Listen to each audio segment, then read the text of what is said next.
দ্বীনের দাওয়াতের কথা, বর্তমান প্রেক্ষাপটের কথাও দরকার আছে না নাই? রে যুবকের দল, এই জমিনের মধ্যে কত যুবক এত শক্তিশালী ছিল। হুদ আলাইহিস সালাতু ওয়াস সালামের যুগে এমন যুবক ছিল রে, যারা পাথরের মধ্যে পাও রাখলে কোমর পর্যন্ত ছিদ্র করে ঢুকাইয়া দিতে পারতো। সুবহানাল্লাহ। এই যুবকেরাও জমিনে টিকতে পারে নাই। হুদ আলাইহিস সালাতু ওয়াস সালাম যখন গিয়ে বলছেন, তোমরা যদি আরো শক্তি পাইতে চাও তাহলে একটা কাজ করো, এই দোয়াটা তাসবিহটা পড়ো। তাসবিহ কি? আস্তাগফিরুল্লাহ, ইস্তেগফার বেশি বেশি করো। যদি ইস্তেগফার পাঠ করতে পারো তাহলে যে শক্তি বর্তমানে আছে তোমাদের, এর চাইতে ডবল শক্তি তোমাদের মালিক আমাদের আল্লাহ দিয়া দিবে। সুবহানাল্লাহ বলে। এই বেয়াদব যুবকেরা আল্লাহর পয়গম্বর হুদ আলাইহিস সালাতু ওয়াস সালাম রে ডাক দিয়া কয়, মান আশাদ্দা কুওয়া, রে হুদ তোমারে তো লেসকার দরকার নাই, আমাদের শক্তি আছে, আর কোনো শক্তির প্রয়োজন নাই। আমার আল্লাহ দলেরা, তোমরা আমার পয়গম্বরের বিরুদ্ধে তোমরা অবস্থান নিয়েছো, তোমরা সমাজে টিকতে পারবা না, তোমাদেরকে পাথর চাপা দিয়া শেষ করে ফেলবো। বলেন তো দুনিয়ার মানুষ যা পারেন না, পারেন একজন, তিনি কে? কখনো তোমাকে যদি বলে হেদায়তের আলো জ্বলে নিয় কাছে তুলি, ঠাই দিও গো প্রভু তুমি দয়াময়, তুমি রহমান, তুমি মেঘের বান, তুমি রহমান, তুমি। জবান খুলে বলুন বান্দার প্রতি একজন দয়াবানকে। রে পৃথিবীর মুসলমান, এই জমিনটারে পরিচালনা করার জন্য আল্লাহর পয়গম্বর সুলাইমান আলাইহিস সালাতু ওয়াস সালাম রে বাদশা বানাইলেন, আবার পয়গম্বর বানাইয়া পাঠাইলেন। সুবহানাল্লাহ। ঘটনা আলোচনা ঢুকমু, উঠাউটি করবেন, আলোচনাটা একটু ঢুকতে দেন, অনেকক্ষণ লম্বা করে ফেলছি তো সময়। পয়গম্বর সুলাইমান ওনার সিংহাসনটা, ওনার বিল্ডিং বালাকানাটা 1 মাইল না 2 মাইল না 300 মাইল দৈর্ঘ্য, 300 মাইল প্রশস্ত ছিল। সুবহানাল্লাহ বলেন। আল্লাহর পয়গম্বর উনি এক রাজ্য থেকে আরেকটা রাজ্যের মধ্যে যখন যাওয়ার জন্য ইচ্ছা করতেন, বাতাসরে ডাক দিতেন, বাতাস রে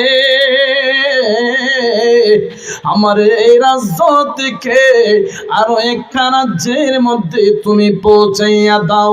বাতাসরে আদেশ করতে দেরি হইতো, বাতাসে আল্লাহর পয়গম্বরের কথা শুইনা ওনার গন্তব্যস্থানে পৌঁছাইয়া দিত। হঠাৎ করে আল্লাহর পয়গম্বর এক রাজ্য থেকে আরেক রাজ্যের মধ্যে যাওয়ার জন্য ইচ্ছা করেছেন। বাতাস ওনারে গন্তব্যস্থানের দিকে নিয়ে যাচ্ছে। নিচ থেকে একটা যুবক তাকাইয়া দেখে রে একজন মানব বাতাসে ওনারে উড়াইয়া নিয়ে যাচ্ছে। যুবকটা আর জবান বন্ধ রাখতে পারে না, জবান খুলে বলছে সুবহানাল্লাহ, সুলাইমান পয়গম্বরের কানের মধ্যে এই সুবহানাল্লাহর আওয়াজ চলে গেল। সুলাইমান নবী ডাক দিয়ে কোন বাতাস রে, আর সামন দিয়ে নিয়ে যাইও না, এই জায়গার মধ্যে কে সুবহানাল্লাহর আওয়াজ দিয়েছে তারে আমি একটা নজর দেখতে চাই। যুবকটার সামনে দাঁড়ানোর পরে যুবকটাই তরতর করে কাঁপতেছে। আল্লাহর পয়গম্বর ডাক দিয়ে কোন যুবক রে, এই জায়গার মধ্যে কে সুবহানাল্লাহর আওয়াজ দিয়েছে? যুবক কয় আল্লাহর পয়গম্বর, আমি যখন আপনার বাতাসে শূন্য উড়াইয়া নিয়ে যাচ্ছে, এইটুকু অলৌকিক ঘটনা দেখার পরে আমি অনেক সময় আমি নিজের ইচ্ছায় সুবহানাল্লাহর আওয়াজ দেই না, আমার জবান খুলে বের হয়ে গেছে সুবহানাল্লাহ। আল্লাহর পয়গম্বর ডাক দিয়া কোন যুবক রে, তোমার সুবহানাল্লাহ আমার আল্লাহর দরবারে কতটুকু পছন্দনীয় লক্ষ্য করো। আমি সুলাইমানের 300 মাইল দৈর্ঘ্য, 300 মাইল প্রশস্ত, এত বিশাল সিংহাসন যদি একবার না দুইবার না লক্ষবার বিক্রি করা হয়, তারপরেও তোমার একবার সুবহানাল্লাহর সমান মূল্য আমার সিংহাসনের হবে না। সুবহানাল্লাহর ফায়দা আছে। সুলাইমান পয়গম্বরের এত বিশাল সিংহাসনের মধ্যে এক ধরনের পাখিরা ডিউটি করত। কোরআনের মধ্যে এসেছে যাদের নাম হলো হুদহুদ পাখি। আল্লাহর পয়গম্বর হঠাৎ করে ঘুমের ঘরে বিশ্রাম নিচ্ছেন, তাকাইয়া ঘুমের মধ্যে যখন গেলেন, তাকাইয়া দেখেন রে একটা পাখি তার ডিউটির মধ্যে নাই। সুবহানাল্লাহ। তার মালিক ঘুমাইছে, হে কি করছে? পলায়ন করছে। অনেক দিন ধরে ঘুরতে যায় না। কিছু ছাত্র আছে না, শিক্ষক যদি না হে আর আইতো না, গিয়া বইল এবারে দেখো আজকে স্কুল বন্ধ আছে না।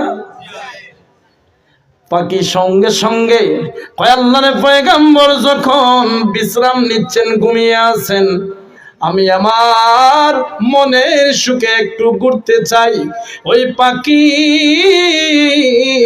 উড়াল দিয়ে সঙ্গে সঙ্গে চলে যাচ্ছে। ও বিশাল উপরের মধ্যে তাকাইয়া দেখে রে তার আরো একটা জাতি ভাইয়ের সাক্ষাৎ পেল। জাতি ভাইটাকে ওই তার সঙ্গে আলাপ শুরু করে দিল। জাতের টান বড় টান, কথা বলেন। ইন দি মিন টাইমে সুলাইমানের দরবারের পাখি ওই হুদহুদ পাখিটারে ডাক দিয়া কয়, তোর মতো আমারে ভাবিস না। কয় কেন? আমি একজন বাদশার দরবারের পাখি।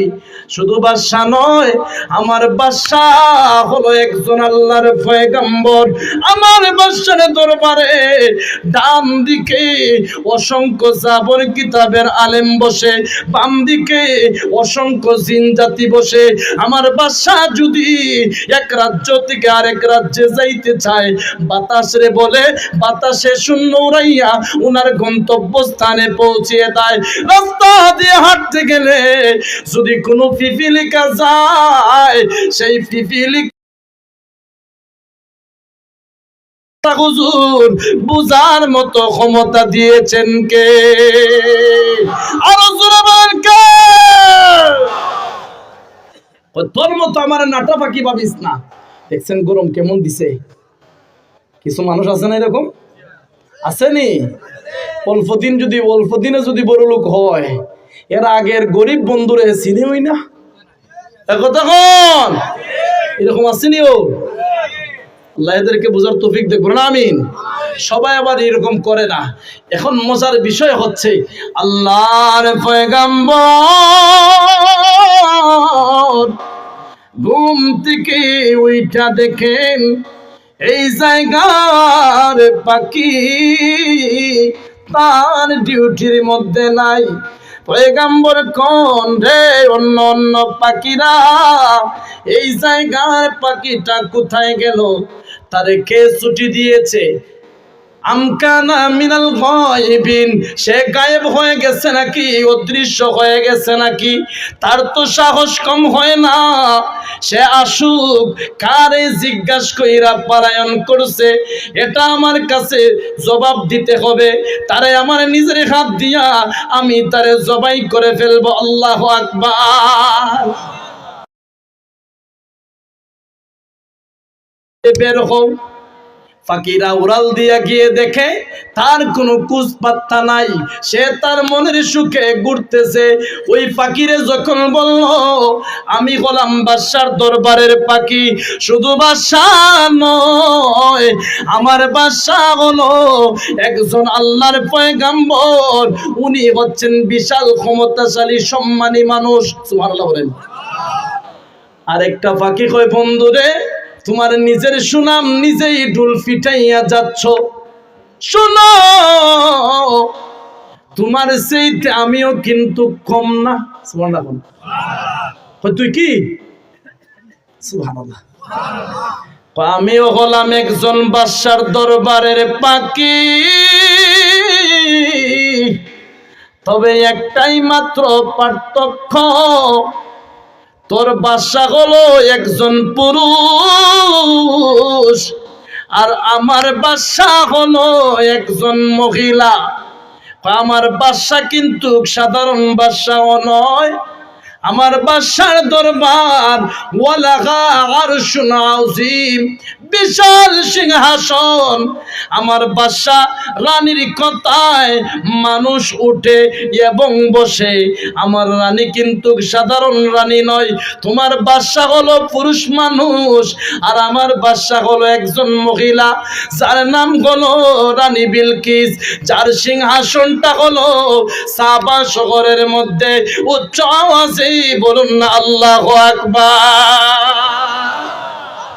এইদিকে সুলাইমান নবী ফাকির একের পর এক পাঠাইতেছেন, আর এদিকে হে আড্ডা দেয়। কি করে? হে মস্তানি দেখা। এখন এরা দুইজন কি করতেছে? আলাপ আলোচনা শুরু করছে। এখন মজার বিষয়, কই বন্ধু আমি তো জীবনে অনেক দরবার, আমার দরবারের হুজুরের দরবারে অনেক দিন যাবত আছি, তোর বাদশার দরবার আমার একটাবার নিয়ে যাইবি?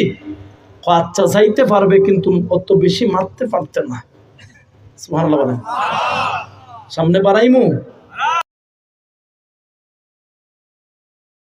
সুলাইমানের দরবারের পাখি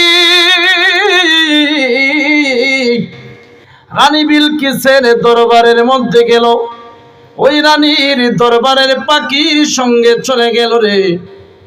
ইন দি মিন টাইমে রানী বিলকিসের দরবারে ঢুইকা দেখে এত সুন্দর দরবার, বিশাল সিংহাসন।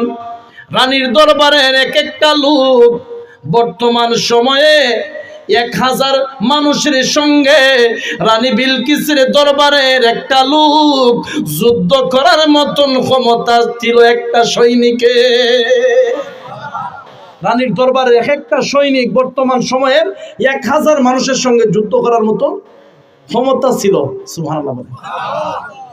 রানী বিলকিসের দরবারের মধ্যে যখন ওই পাখি তাকাইয়া দেখতেছে সব কিছু, তার ভালো লাগলো। একটা জিনিস ভালো লাগে নাই, সেই জিনিসটা কি? রানী বিলকিসের দলের লোকেরা সহ, রানী সহ সবাই মিলে সূর্যের পূজা করে। তারা হলো দেবদেবীর পূজা করে, তারা মাছের পূজা, গাছের পূজা, সূর্যের পূজা করে। তারা হলো সবাই মুশরিক কাফের। উচ্চ আওয়াজে বলুন না নাউযুবিল্লাহ। এখন সুলাইমানের দরবারের পাখি দেখতেছে সবকিছু, দেইখা কয় সাবধান, আমি আর তাকমু না, আমার বাদশার দরবারই বালা। হে উড়াই দিয়ে আসতেছে। আর ইন্দিমিন সময় সুলাইমানের দরবারের পাখিগুলারা তো একের পরে একের তালাশে বাইর হইছে, কেউ পায় না। হঠাৎ করে সামনে দুইটাই পাইছে। আর হে কইতেছে তোমরা কি আমার মতো ফালাই আইছো? আমরা ফালাইছি না বেটা, তুই ফালাইছ। বাদশা হুজুর কি অবস্থা, কেমন আছে? কি কইছে আমার কথা? কিচ্ছু বলে নাই, তোরে জবাই করবো। সুবহানাল্লাহ না? তোরে কিচ্ছু বলে নাই, তোরে জবাই করবো বাদশা হুজুরে। কয় সত্যি? আর কিচ্ছু বলছে? কয় হ্যাঁ, যদি উচিত কারণ দর্শাইতে পারো, দেখাইতে পারো, তাহলে তোমারে কি করা হবে? মাফ করে দেওয়া হবে। সুবহানাল্লাহ। তাইলে বাঁচার একটা পথ আছে। এবার লক্ষ্য করে দেখুন, আল্লাহর পয়গম্বরের সামনে হুদহুদ পাখিটি যখন আসলো, পয়গম্বর হুদহুদ পাখির চুটের মধ্যে একটা টান দিয়ে ধরে রাখলেন। দইরা বলতেছেন, হুদহুদ রে, তোরে তো সাহস খেয়ে দিয়েছে, তোরে আমি এই মুহূর্তে জবাই করব। তুই কার অনুমতি নিয়ে পলায়ন করলি? তোরে আমি এই মুহূর্তে জবাই করে ফেলবো। পাখি ডাক দিয়া কয়, হুজুর, আপনি আমারে জবাই করতে পারবেন না, জবাই দিতে পারবেন না গো। কেন কেন? তোরে কি এমন তোর ক্ষমতা? তোরে জবাই কেন করতে পারবো না? কার ক্ষমতা নিয়ে এই কথা বলতেছিস? হুজুর বিশ্বাস করেন, আমি আপনাকে বলতেছি আপনি আমারে জবাই করতে পারবেন না। কই কেন? কারণটা কি? কই জবাই করার কাজ হলো খোসাইন, মাফ করার কাজ হলো একজন মালিকের। দেখছেন কেমন ফার্ম দিছে? এখন সুলাইমান পয়গম্বর বলেন, কিরে ভাই, এত সুন্দর কথা কই থেকে শিখছ? হুজুর আপনার দরবার থেকে। সুবহানাল্লাহ বলেন। হুজুর, মালিক তার গোলামরে মাফ করে দেয়, গোলাম বারবার দোষ করে। আমরা গোলাম, ওই মালিকের গোলাম, বারবার দোষ করি। কথা ছিল আল্লাহর গোলামি করব, শয়তানের দুকায় পড়ে জীবনটারে বরবাদ করে দিয়েছি।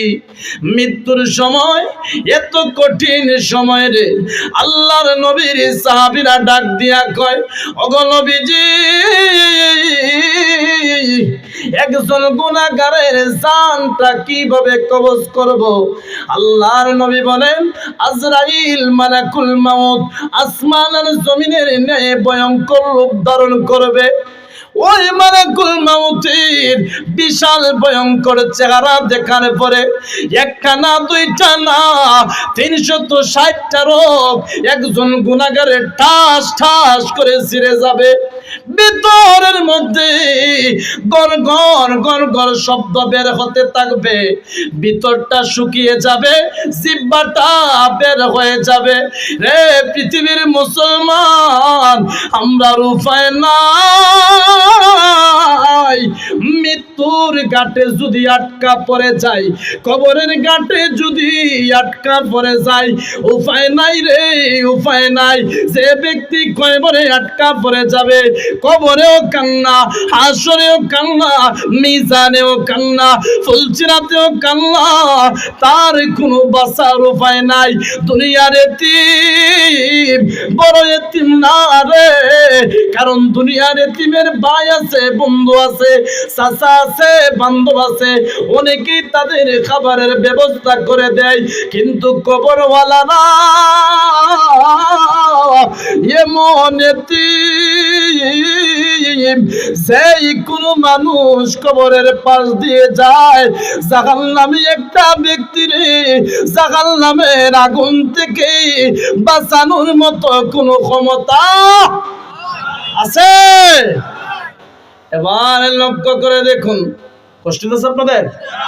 সুলাইমানের দরবারের পাখিটা কি জবাব দেয় শুনবেন না আপনারা? কিরে ওই কই যায়? 1 নাম্বার না 2 নাম্বার? এটা রং নাম্বার। আবার আইব। কষ্ট হচ্ছে আপনাদের? নবীর রোজা শরীফ দেখে মন ভরে না, নবীর রোজা শরীফ দিদার দাও গো মদিনা, দিদার দাও গো আরশের মেহমান করে চেন আল্লাহ, কত শান কত মান মোর কাম কামলি ওয়ালা আল্লাহু আকবার। ও গো মদিনাওয়ালা করো করুণা দিদার দাও গো না দিদার দাও গো। বলতেছিলাম আল্লাহর পয়গম্বরের সামনে হুদহুদ পাখি ডাক দিয়া কয়, ওগো পয়গম্বর আমারে জবাই করতে পারবেন না, কারণ জবাই করার দায়িত্ব এবং কাজ হলো খোসাই, মাফ করার ক্ষমতা হলো একজন মালিকের। আমি আপনার গোলাম, আপনি আমার মালিক। বাদশা হুজুর কয়, এত সুন্দর কথা কোথায় থেকে তুই শিখলি রে? হয় হুজুর আপনার দরবার থেকে শিখেছি। হয় বুঝি হ্যাঁ। হয় হুজুর আপনার দরবার থেকে শিখলাম। এবার বল তুই কোথায় গিয়েছিলি? হয় হুজুর আমি আমার জন্য যাই নাই, আমি আপনার জন্য গিয়ে এমন একটা নিউজ, এমন একটা সংবাদ আনছি আপনি নিজে অবাক হয়ে যাবেন। ওই কি রে, এ পালায়ন কইরা গেল আর বলতেছে অবাক হয়ে যাবো আমি। কোথায় গেছি লেখো? হুজুর আমি যখন উড়াল দিয়ে গেলাম আমার জাতি ভাইয়ের সাক্ষাৎ পেয়েছি। জাতি ভাইয়ের সাক্ষাৎ পাওয়ার পরে আমার বর্ণনা দিলাম। সে বলতেছে সে নাকি একজন বাদশার দরবারের পাখি। তার বাদশার দরবারে আমি চলে গেলাম।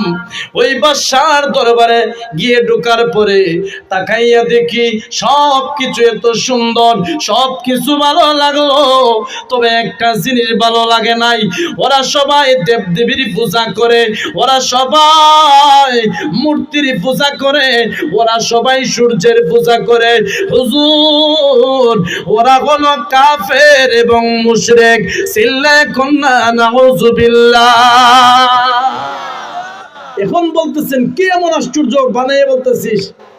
না বানোহাট বলি নাই। ইন দি মিন টাইমে লক্ষ্য করে দেখুন, বলতেছে যদি মিথ্যা কথা না বলস তাহলে আমি তোর কাছ থেকে 3টা দিনের সময় নেই। 3টা দিন সময় দে, আমি দেখি সত্য না মিথ্যা। সঙ্গে সঙ্গে 3 দিনের সময় দেওয়ার পরে আল্লাহর পয়গম্বর একটা চিঠি লিখে দিলেন। সুবহানাল্লাহ বলেন। লিখে দিলেন ওয়াইন্নাহু মিন সুলাইমানা বিসমিল্লাহির রহমানির রহিম বইলা শুরু করছেন। চিঠির মধ্যে লেখা কি? লা তাআলু আলাইয়া ওয়া আতুনি মুসলিমিন।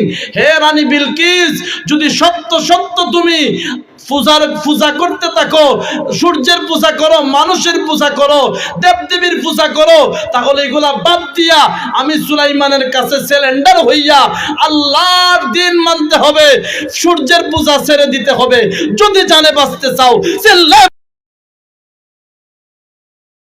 লিখে দিয়েছেন। আলোচনা চলতো। চিঠি লেখার পরে হুদহুদ পাখির একটা ডাক দিয়া কোন, রে পাখি এই চিঠিটা তুই রানীর কাছে পৌঁছে দিবি। আর চিঠি দেওয়ার পরে দেখবি রানী বিলকিসের লোকেরা কি পদক্ষেপ নেয়। ইন দি মিন টাইমে তুই পালায়ন কইরা আসিস না, দেখবে এদের পদক্ষেপ, এদের চিন্তা ভাবনা কেমন, তাকাইয়া দেখবি আর সব আমার কাছে আইসা বলবি গুইন্দা। কি রানী বিলকিসের দরবারের মধ্যে ওই হুদহুদ পাখি সুলাইমানের দরবারের পাখি চলে গেল। চলে যাওয়ার পরে গিয়া দেখে রানীর দরবারের লোকের আর ছুটি দেওয়া হলো। রানীর দরবারের ভিতরে ঢুকতে, আন্দর মহলের মধ্যে ঢুকতে একটা না দুইটা না 7টা গেট অতিক্রম করতে হয়। প্রথম গেট খোলা, দ্বিতীয় গেট খোলা, গিয়া দেখে 7 নাম্বার গেটটাও খোলা। রানী বিছানার মধ্যে সিংহাসনের মধ্যে আরামে ঘুমিয়ে আছে। ওই রানীর পাশে সুলাইমানের লেখা ওই চিঠিটি রাইখা দিল।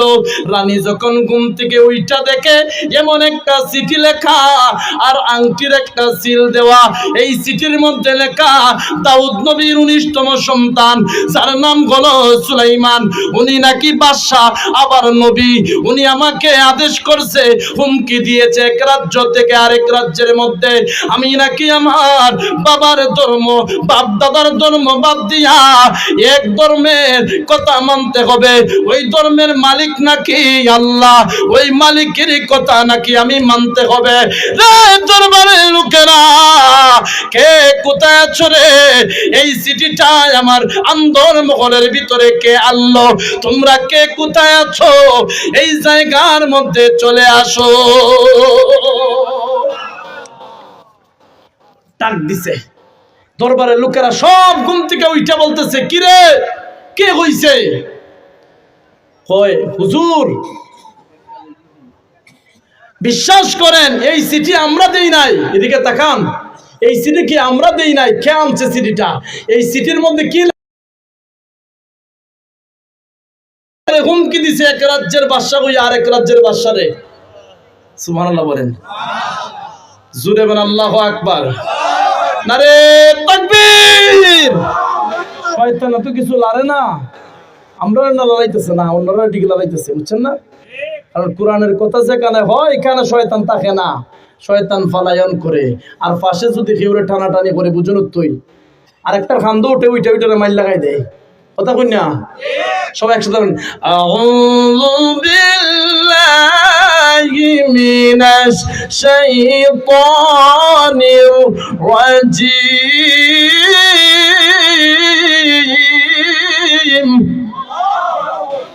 বিসমিল্লাহির রহমানির রহিম।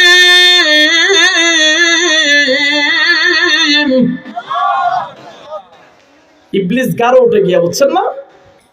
আল্লাহ বলেন, ইন্নাহু লাকুম আদুউম মুবিন। আদম সন্তানের প্রকাশ্যে শত্রু হলো ইবলিস। ইবলিস, কথা বলেন ঠিক কিনা? ঘোষণা কার?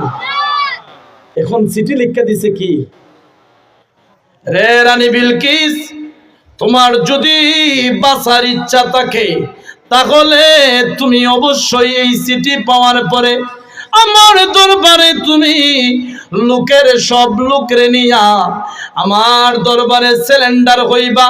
সিলিন্ডার হইয়া এক আল্লাহর বিধান, এক আল্লাহর আইন মানতে হবে। সঙ্গে সঙ্গে দরবারের লোকেরা বলতেছে, হুজুর আমরা অনেক ক্ষমতা আছে, অনেক শক্তিশালী আমরা, আমাদেরকে আদেশ করুন, আমরা সুলাইমানের দরবার সহ সব কিছু ভেঙ্গে চুরমার করে দিব, শেষ করে দিব। রানী ডাক দিয়া কই, দরবারের লোকেরা এত লাফালাফি করিস না রে, যেই জাতি বেশি লাফায় সেই জাতি মার খাইয়া আগে ঘরে বসে। সুবহানাল্লাহ বলেন। কেমন বুদ্ধি দেখছেন রানীর। এবার বলতেছে, হয় কি করবেন তাহলে? আগে দেখি উনি নবী নাকি বাদশা। যদি বাদশা হয় তাহলে উনার সাথে আমরা যুদ্ধ করব, আর যদি আল্লাহর পয়গম্বর হয় তাহলে আমরা পয়গম্বরদের সাথে যুদ্ধ করে ফাইরা উঠতে পারবো না। সুবহানাল্লাহ বলবেন না? কারণ পয়গম্বরেরা দুনিয়ার মানুষ, তাদের পক্ষে তাকুক বা না তাকুক, আল্লাহর সঙ্গে দুনিয়ার সমাজের মানুষ তাকুক বা না তাকুক রে, একজন থাকেন, তিনি কে? দরবারের লোকেরা, তোমরা একটা কাজ করো, আমার আগে দেখতে দাও উনি কি বাদশা নাকি সত্য নবী। কিভাবে পরীক্ষা করবেন? তাফসিরে বাইজাবির মধ্যে এসেছে, ওই সময় 500 নারীদেরকে ডাক দিছে, রে নারীরা তোমরা পুরুষের কাপড় পরো। আরে পুরুষেরা 500 পুরুষরে ডাক দিল, তোমরা 500 পুরুষেরা নারীর পোশাক পরিধান কইরা ওই সুলাইমানের দরবারে চলে যাইবা। যদি চিনতে পারে কে পুরুষ আর কে নারী, তাহলে উনারে বুঝবা আমরা পয়গাম্বর। আর যদি না চিনতে পারে রে, তাহলে বুঝবো আমরা উনি বাদশাহ। বাদশাহ হইলে উনার সাথে যুদ্ধ করব, আর নবী হইলে উনার কাছে মাফ চাই, দোয়া চাই। আমরা অবশ্যই আমাদের ধর্ম ত্যাগ কইরা এক আল্লাহর দ্বীনে ইসলাম গ্রহণ করে নিব। এখন কতজন মহিলা? 500 মহিলা আর 500 পুরুষে পাঠাইছে, আর 3টা পরীক্ষা দিছে। 1 নম্বর পরীক্ষা পুরুষে নারীর পোশাক পরাইলো, আর নারীরে পুরুষের। 2 নম্বর পরীক্ষা অল্প স্বর্ণ দিছে, ঘুষ। ঘুষ যদি গ্রহণ করে তাহলে কি করবা? উনারে বুঝবো উনি বাদশাহ। না গ্রহণ করলে নবী, কারণ নবীদের কোনো লোভ নাই, বাদশারা লোভ থাকতে পারে সমাজের। আল্লাহু আকবার বলবেন না? কেমন পরীক্ষা! অনবীর প্রেমিকেরা দিশে হারা মরণের ভয় করে না, প্রেম তো মরে না, ঠিক না? এবার লক্ষ্য করে দেখুন, 500 পুরুষরে নারীর পোশাক পরাইল, 500 নারীরে পুরুষের পোশাক পরাইয়া অল্প স্বর্ণ দিয়া আরেকটা কটোরার ভিতরে কটোরা দিয়া দিল। এটা যদি খুলতে পারে উনারে বুঝবা নবী, না খুলতে পারলে বুঝবা উনি বাদশাহ। সব কিছু একজন আড়াল থেকে শুনতাছে। জানেননি কে? কে? গোয়েন্দা। কই দেখছত নি বাটফারের দল হল আমার বাদশার বিরুদ্ধে কেমন ষড়যন্ত্র শুরু করছে। আল্লাহু আকবার বলেন। সব কইয়া দিমু, সুবহানাল্লাহ বলেন। পিছনের যারা আছেন, আসেননি আপনারা? আলোচনা হইতো নি? কে কে আছেন দেখি তো, হাত তোলেন তো। মাশাআল্লাহ, নারে তাকবীর। আল্লাহ সবাইরে কবুল করুন, বলেন আমিন। এখন কি করছে ফাঁকি জানেন? উড়াল দিয়ে এদের আগে বাইরে গেছে। বাইরিয়া ডাক দিয়া কয়, হুজুর খবর বালা না। কয় কিসের খবর বালা না? কয় এরা আসতেছে 500 জন মহিলা পুরুষের খবর হইরা। 500 পুরুষ মহিলাদের মতো বাপ ধরছে। বাইজাবির ঘটনা। আর কি হয়েছে? কয়েরা আসছে আবার আপনারে স্বর্ণ ঘুষ দেওয়ার জন্য। এটাও বলছি, যদি আপনি স্বর্ণ গ্রহণ করেন, ঘুষ আপনি নেন, তাহলে বুঝবে বাদশা। যদি না নেন তাহলে বুঝবে আপনি পয়গাম্বর। আর যদি পয়গাম্বর হন আপনার সাথে বাড়াবাড়ি করবে না। আর যদি নবী হন, আপনি যদি বাদশা হন, তাহলে যুদ্ধ করবে। তাই বুঝি? হ্যাঁ, রানীর লোকেরা আসুক। সুবহানাল্লাহ। রানীর লোকেরা আসতে দে। এই জিনজাতিরা ডাক দিছেন, হুজুর আদেশ করেন, কি করব? বলতেছেন তোমরা একটা কাজ করো, স্কোর 18 মাইল স্বর্ণের একটা মাঠ বানাও। নবীরার হেকমত দেখেন, কেমন হেকমতে বাদাম খায় এরা। স্কোর 18 মাইল স্বর্ণের মাঠ বানাও। জিন জাতিরে হওয়ার পরে এরা 5 থেকে 6 মিনিটের ভিতরে 18 মাইল স্বর্ণের মাঠ বানাই দিছে। এটা কেন হয়? হুজুর আমরা কমপ্লিট করে ফেলছি। তোমরা বিদায় নেও, তোমাদের খাজনা। তাহলে এই মানুষেরা একটা কাজ করো, এই মাঠের মধ্যে গরু ছাগল বাঁধ দেও। সুবহানাল্লাহ বলেন। কি করবো আর? গরু ছাগল বাঁধ দাও আর খাবার দেও গরু ছাগলের। সুবহানাল্লাহ বলেন। রানীর লোকেরা আস্তে আস্তে আসতেছে, আইসা ঠিক 18 মাইল স্বর্ণের মাঠের মধ্যে আইসা উঠতে কয়, এই মাঠটা যেন কেমন লাগতেছে, স্বর্ণের মতন। সুবহানাল্লাহ বলেন জোরে। কেন জানি মনে হয় এই মাঠটি স্বর্ণের মাঠ। পেছন দিক থেকে একজন তাকাইয়া ডাক দিয়া কয়, রে বন্ধু, এটা মনে হয় না, মনে না, এটা 100% গ্যারান্টি। এই মাঠ হলো স্বর্ণের মাঠ। আরেকজন ডাক দিয়া কয়, বন্ধুরে, এই মাঠের মধ্যে, যার মাঠের মধ্যে 18 মাইল স্কোয়ার, 18 মাইল স্বর্ণের মাঠের মধ্যে গরু ছাগল বান দেওয়া, গরু ছাগলে ঘাস খায়, ওই মাঠের মালিক রে আমাদের রানী অল্প স্বর্ণ দিছে ঘুষ দেওয়ার জন্য। সাবধান, সামনে বাড়াইবি না, যদি সামনে বাড়াস তাহলে ইজ্জত থাকতো না।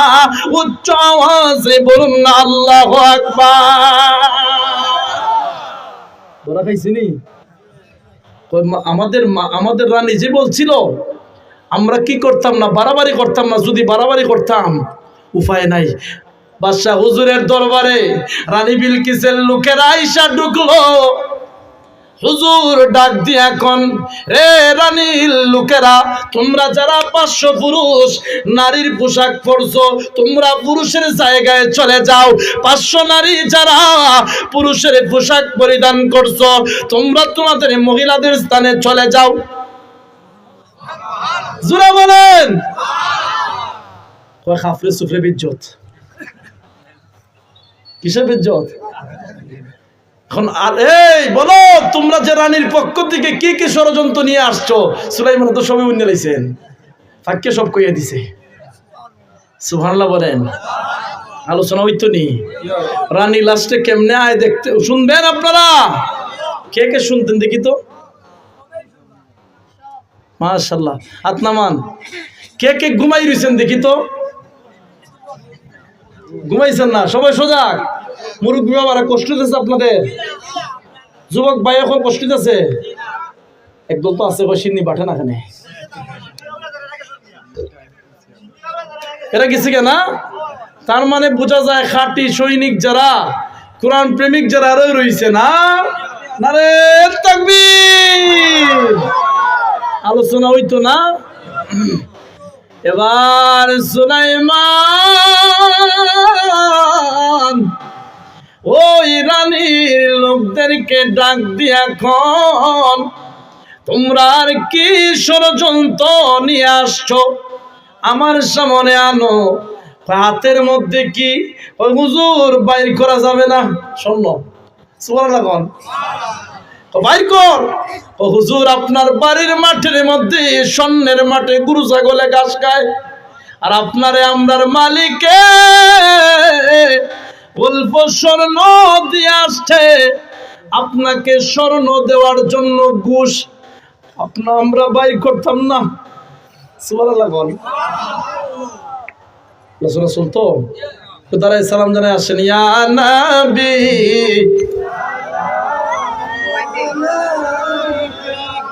আয়া রাসূল সালাম আলাইকা ইয়া হাবিব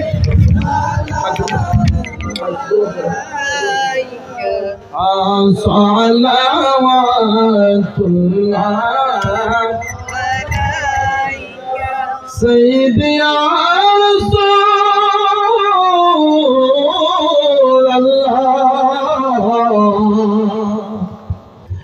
ইয়া হাবিবাল্লাহ দয়াল নবী গো, ও গো মায়ার নবীজি, মদিনার প্রাণে চাহিয়া কাঁদি গো, বাংলায় দাঁড়াইয়া দেখা দাও পরে দাও উঠাইয়া,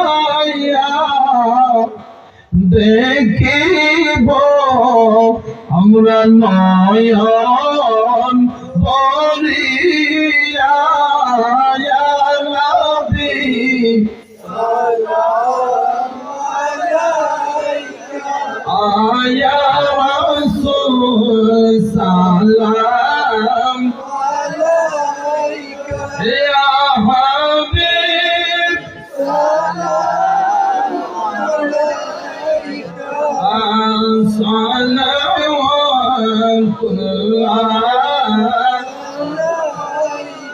দয়াল নবী গো ওগো মায়ার নবীজি আমরা রে মরণের কালে নবী আপনাকে কাছে পেলে থাকবে না মরণ যন্ত্রণা এইটুকুই আমাদের কামনা ইয়া নবী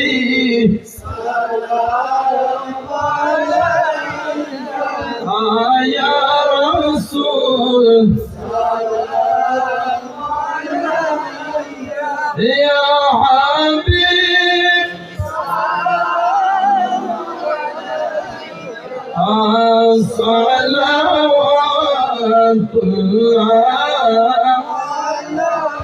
يا ربي سلم دائما عبدا على حبيبك خير كلهم भेज रब मेरे दुरूद और सलाम बरगुज़िद नबी को बलग العلا بكماله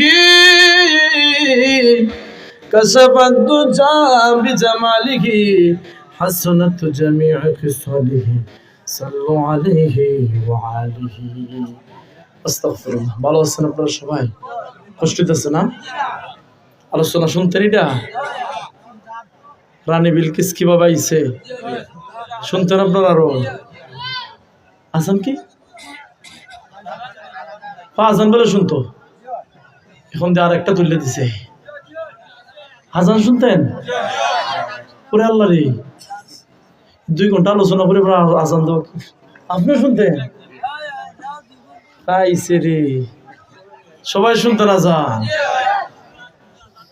এখন যদি আমার চাচা আইছে রে বাহ চাচাই আশা করে আইছেন আমরা উঠাইছেন লেটে একটু বুঝছেন না আমার কথা ছিল 10:30 আধা ঘন্টা 45 মিনিট লেট না করে যে উঠাইতেন তো ভালোই তো তাই না আর এইদিকে আবার একজন বক্তা আরেকটা জিনিস বলি কি বলবো দুঃখের কথা বক্তা একজন যদি আসে আরেকজন যে আলোচনা করে উনি এমনি চাইরে দিত ওনার দায়িত্ব এটা অনেকে দেখবেন বই একজন বক্তারা শুরু করে ওয়াজ এটা বোঝা দরকার ঠিক না আরেকজন বক্তার সময় খাওয়াটা অন্যায় ঠিক না এটা বুঝছেন না যদি আমি ওই সময় ঢুকতে পারতাম স্টেজে আইয়া ঢুকতে পারতাম তাহলে সুন্দর মতো আলোচনা করতে পারতাম আজকে এই উড়াউড়িটা হয় না ওই তো আমার যে আগে দিতেন লসই তো ভালোই তো না আলোচনা করতে পারতাম না আজান শুনতেছেন আপনারা তাহলে আজানের আমি যখন এখন আবার আজান দিলেনি মানুষে বলে যে হুজুরের তো ভাই রে ফজর আজান কি এখন হয়ে যেতেছে হ্যাঁ কত কয়দিন আগে 2টার সময় নিয়ে আসর আজান করতেছে কেন দেখি চাষায় টাইম দেখছেন এমনি মেরে দিছে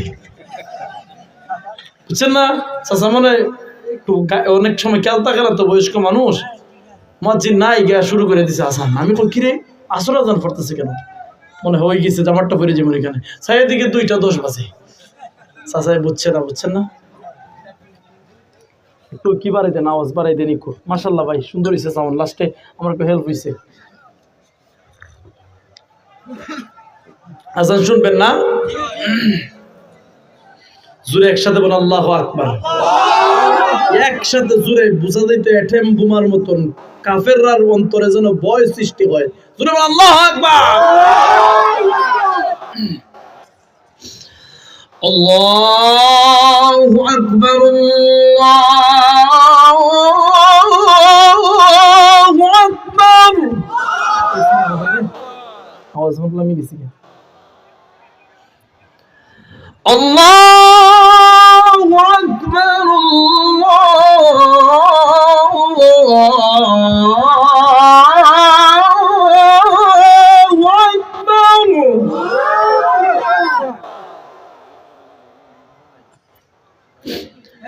আশহাদু আল্লা ইলাহা ইল্লাল্লাহ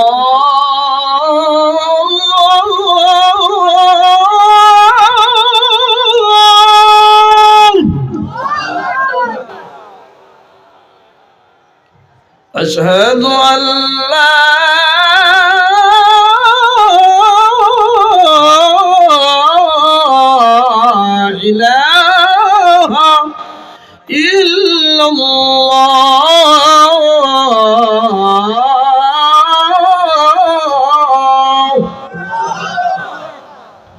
ভাল লাগে?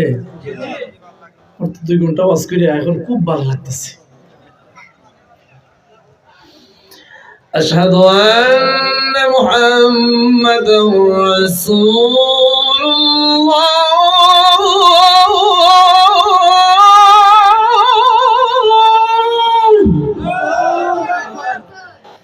أشهد أن محمدا رسول الله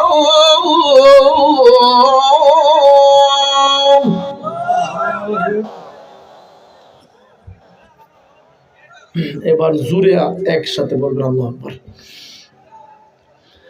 হাইয়া আলাস সালাহ,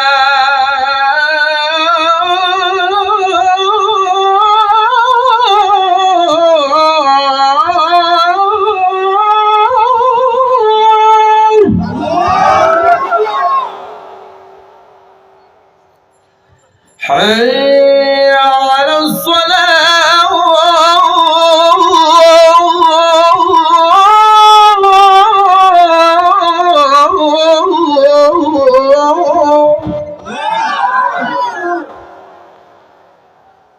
আপনার অনুরোধে খালি দিলাম। ওই ইন্ডিয়া এইসব করে, ইন্ডিয়াতে কলকাতায় ওয়াজ করলে 2 ঘন্টা 2.5 ঘন্টা হুজুর আজান দিতে হবে। বলেন তো 2 ঘন্টা 1.5 ঘন্টা ওয়াজ করিয়া আর 2.5 ঘন্টা কথা বইলা লাস্টে কি আজান দেওয়া ভাল লাগে? শ্রোতারা আমরা তো ভাল লাগে। হ্যাঁ মাশাআল্লাহ। এবার আরো জোরে আল্লাহু আকবার বলবেন। আমার গলা ভাঙতেন আপনার হইব। আলহামদুলিল্লাহ বলেন। হাইয়া আলাল ফালাহ,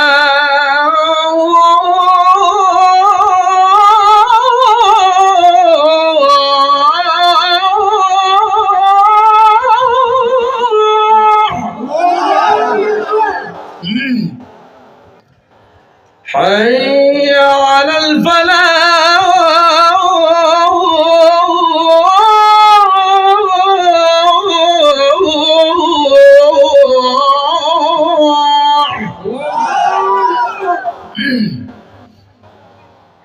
الله أكبر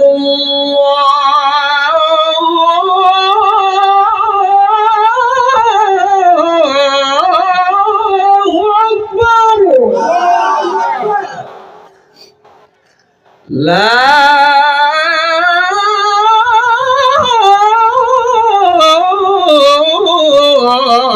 إله إلا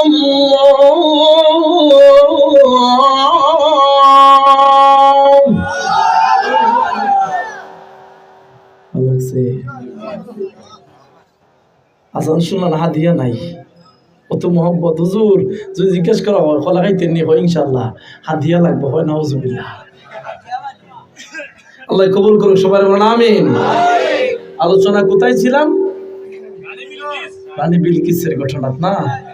অনেকে আফসোস করতেছে আরে হুজুর শেষ করে দিল। রানী বিলকিস আসে কি না আসে, আর এই লোকেরা গিয়া কি বলে এটুকু মনে আছে না?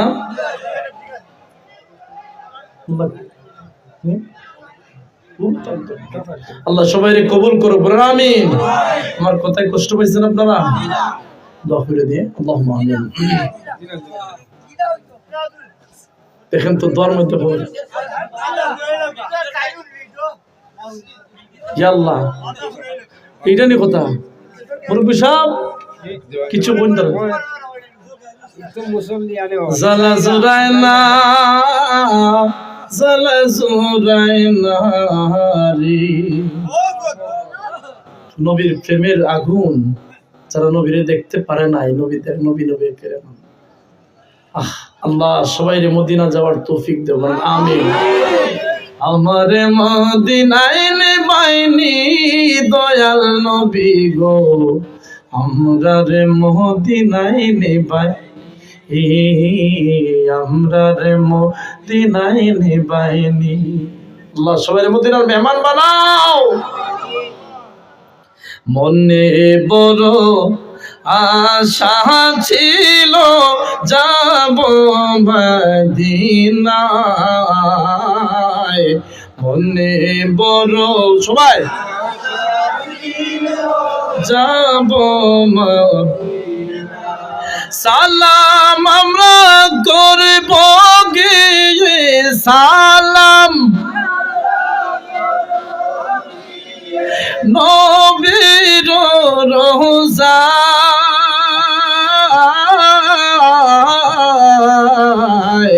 মনে বড়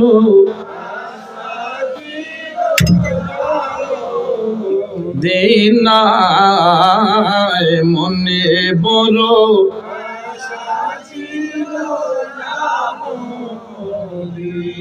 আল্লাহর হাবিব মদিনায় পুরান গোসনে কানতে আসেন রোয়া যায় যাইয়া দেখো মমিন ভাই কথা বলেন ঠিক কিনা আরে মদিনারি রোজা পাকে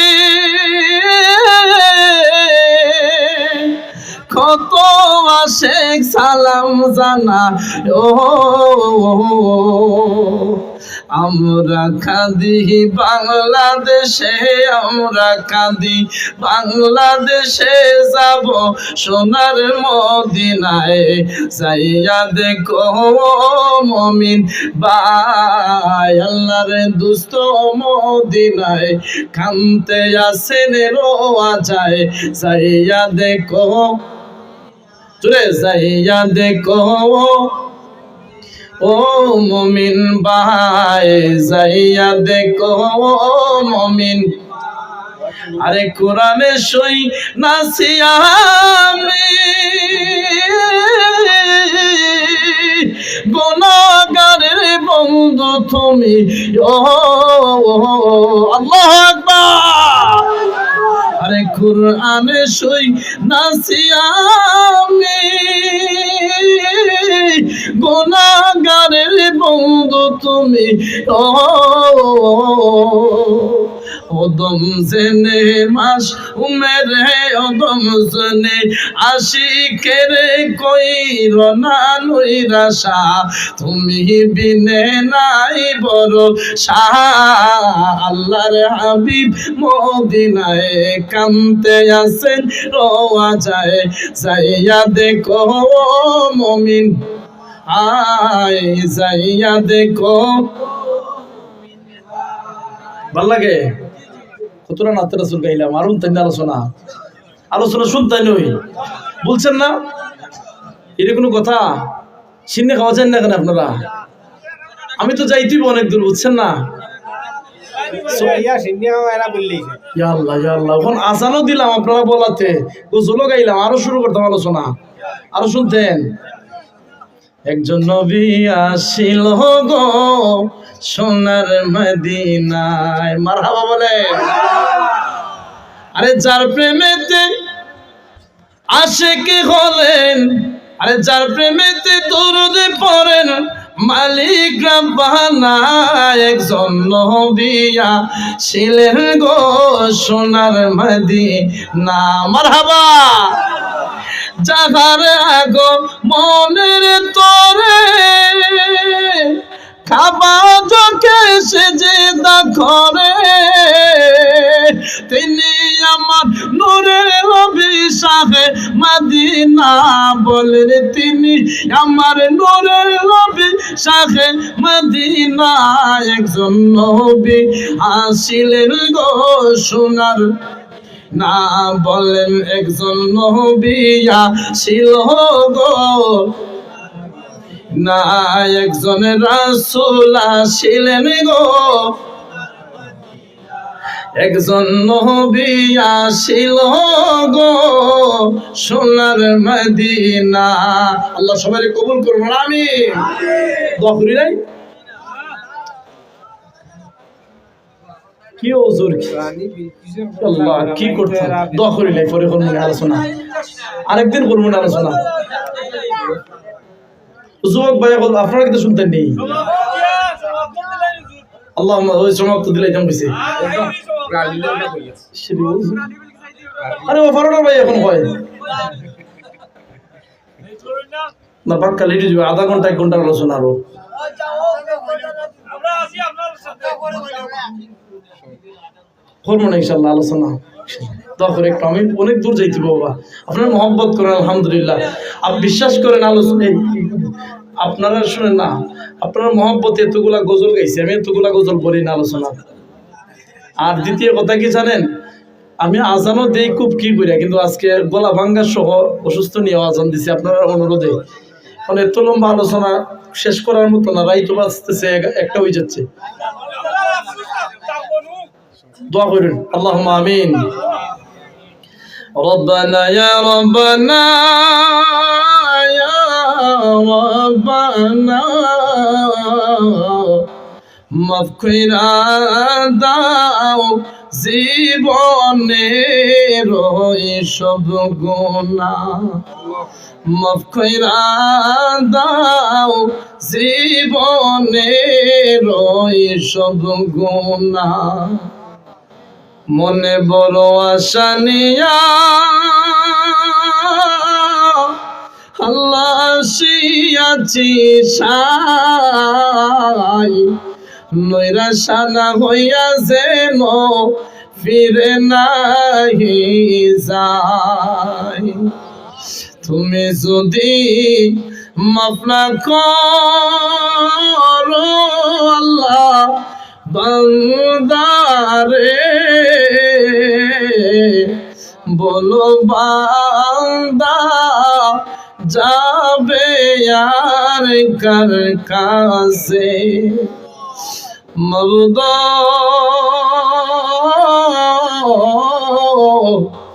আমরা গুনাহগার, গুনার বোঝা মাথায় নিয়া গভীর রজনীর মধ্যে আল্লাহ বিক্ষোভের মতন দুইটা হাত বাড়াইলাম। জানি না রে আল্লাহ, আজকের এই মুনাজাত কার জীবনের শেষ মুনাজাত হয়ে যায়। ওই আমার আল্লাহ, আমরার মন তো গো মদিনায় যাইতে চায়। দনে গরিব হতে পারি আল্লাহ, আমরা মনে গরিব না। আমরা রেনি লইয়া যাইবাই সোনার মদিনা, আমরা রেনি লইয়া যাইবাই সোনার মদিনা। মাবুদ এই জামাতের মধ্যে কয়েকদল মানুষ আছেন, একদল আছে মা আছে বাবা নাই, আরেক দল আছে বাবা আছে মা নাই, আরেক দল আছে মাবুদ যারা বাবাও নাই আম্মাও নাই। কর্মা জানি খবর থেকে সন্তানের দিকে তাকাইয়া কান্দে, কর্মা বাবা জানি সন্তানের দিকে তাকাইয়া কান্দে, আর বলে মাবুদ আমার সন্তানে আমার জন্য আজকের মাহফিলে দোয়া করবো নি। আব্বা আম্মা শুইছে যারো কইব রে, মাফ কইরা দাও নূরের নবীর খাতিরে। যে শান্তিতে ছিলাম আল্লাহ মা বাবার দরে, সে শান্তিতে রাইখো গো আল্লাহ মা বাবারে। কয় বলে বলে নামে বলেন আল্লাহ, আমরার মা বাবার গুনাহ মাফ করছনি। রব্বে কারীম বাড়ির মধ্যে যখন যাই বাড়ির কত মানুষ দেখি, যতক্ষণ পর্যন্ত মা বাবারে দেখি না সারাটা বাড়ি যেন খালি খালি অনুভব হয় রে আল্লাহ। রব্বে কারীম, অনেকে মা বাবা থাকতে মা বাবার সঙ্গে অনেক রাগ দেখাইলো, কোন ব্যবহারে মা বাবা কষ্ট পাইছে এটাও বুঝতে পারে নাই। মা বাবা হারাইয়া এখন বুঝতে পারে মা বাবা কত আপন। দুনিয়ার কত মানুষ দেখি, মা বাবার মতো দেখি না। আল্লাহ ওলির দরবার থেকে দুইটা হাত বাড়াইলাম রে মালিক, যারা এই প্যান্ডেলের নিচে যারা হাত বাড়াইছে দূর দূরান্ত থেকে, যাদের মা নাই গো বাবা নাই, আল্লাহ ওই এতিমদের মা বাবার কবরের আযাব তুমি আল্লাহ মাফ করে দাও। আল্লাহ আজকের মাহফিলটাকে কবুল করে নাও। আল্লাহ আমাদেরকে 5 ওয়াক্ত নামাজ পড়ার তৌফিক দাও। আল্লাহুম্মা বারিক লানা ফি রজব ওয়া শাবান ওয়া বাল্লিগনা শাহরি রমাদান। মালিক, রজব এবং শাবানের ফজিলত আমাদের আমলনামার মধ্যে বর্ষিত করে দাও। রমজান মাস পর্যন্ত আমাদের দীর্ঘ নেক হায়াত দারাজ করে দাও রে আল্লাহ। আয় আল্লাহ, আপনার মায়ার বান্দারে তখন যাবত আলোচনা শুনতেছেন, মদিনাওয়ালার উসিলায় প্রত্যেকটা হাতে তুমি কবুল করে নাও। একজন বান্দারেও খালি ফিরত দিও না। প্রত্যেক ইমানদার বান্দা বান্দি যারা দাঁড়ে থেকে দূরে থেকে হাত বাড়াইবেন, প্রত্যেকের জীবনের গুনাহ তুমি মাফ করে দাও।